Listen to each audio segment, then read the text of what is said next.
ನಾನು ನಿಮ್ಮ ವಿ.ಕೆ. ಕನ್ನಡಿಗ. ಬೆಳಗ್ಗೆ ಎದ್ದು ಬೇಗ ಡ್ಯೂಟಿಗೆ ಹೋಗೋಣ ಅಂತ ಬಂದೆ ಮೈಸೂರಿಗೆ. ಬಂದು ನೋಡಿದ್ರೆ ನಮ್ಮ ಕೆಂಪೇಗೌಡರ ಜಯಂತಿ ಇತ್ತು. ತುಂಬ ಖುಷಿ ಆಯಿತು. ನಮ್ಮ ಸ್ಟ್ಯಾಚು ನೋಡಿ ಕೆಂಪೇಗೌಡರದ್ದು. ಹಾಗೆ ಅದನ್ನ ಸುತ್ತಾಡ್ಕೊಂಡು ನಮಸ್ಕಾರ ಮಾಡ್ಕೊಂಡು ಕೆಂಪೇಗೌಡರಿಗೆ ಫುಲ್ಲು ಸಿಟಿಲಿ ಆಟಾಡ ಇರೋದು ಫುಲ್ ಬ್ಯುಸಿ ಇತ್ತು. ಹಂಗೆ ನಮ್ಮ ಅಣ್ಣ ಸಿಕ್ತಾ ಹಂಗೆ ಮಾತಾಡಿಸ್ಕೊಂಡು ಅವ್ನು ಫುಲ್ ಖುಷಿ ಆದ ನಮ್ಮನ್ನು ನೋಡಿ. ಹಂಗೆ ಕರ್ನಾಟಕ ತಂದು ಕೊಟ್ಟ ನಮಗೆ. ವಿಡಿಯೋ ಚೆನ್ನಾಗಿ ಮಾಡ್ತಾ ಇದೀಯ ಅಂತ ಮಾಡು ಅಂತ ಅಂದ.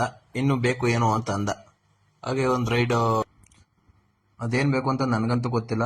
ಹಾಗೆ ಎಂಜಾಯ್ ಮಾಡ್ಕೊಂಡು ಬರ್ಬೇಕಾದ್ರೆ ರೋಡಲ್ಲಿ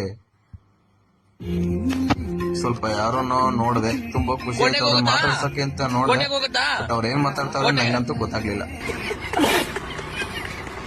ನಮ್ಮ ವನಸಿರಿ ನಾಡು ಹೇಗಿದೆ ನೋಡಿ, ಸೂಪರ್ ಆಗಿದೆ ವ್ಯೂ. ಮಳೆ ಬರೋದ ಕಾರಣದಿಂದ ತುಂಬಾ ಹಸರಾಗಿತ್ತು ಕಾಡು.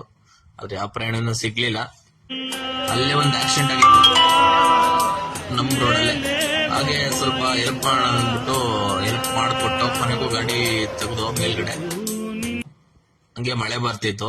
ಮತ್ತೆ ಮಳೆ ಮುಗಿಸ್ಕೊಂಡು ತಿರುಗಿ ಮತ್ತೆ ನಾನು ಡ್ಯೂಟಿ ಮುಗಿಸ್ಕೊಂಡು ಹೋಗೋಣ ಅಂತ ಅನ್ಬಿಟ್ಟು ತಿರುಗಿ ಮತ್ತೆ ಡ್ಯೂಟಿ ಮುಗಿಸ್ಕೊಂಡ್ ಬಂದೆ. ವೆದರ್ ತುಂಬಾ ಚೆನ್ನಾಗಿತ್ತು. ಎಂಜಾಯ್ ಮಾಡ್ಕೊಂಡು ಇವತ್ತಿನ ಕತೆ ಇಷ್ಟೇ ಫ್ರೆಂಡ್ಸ್.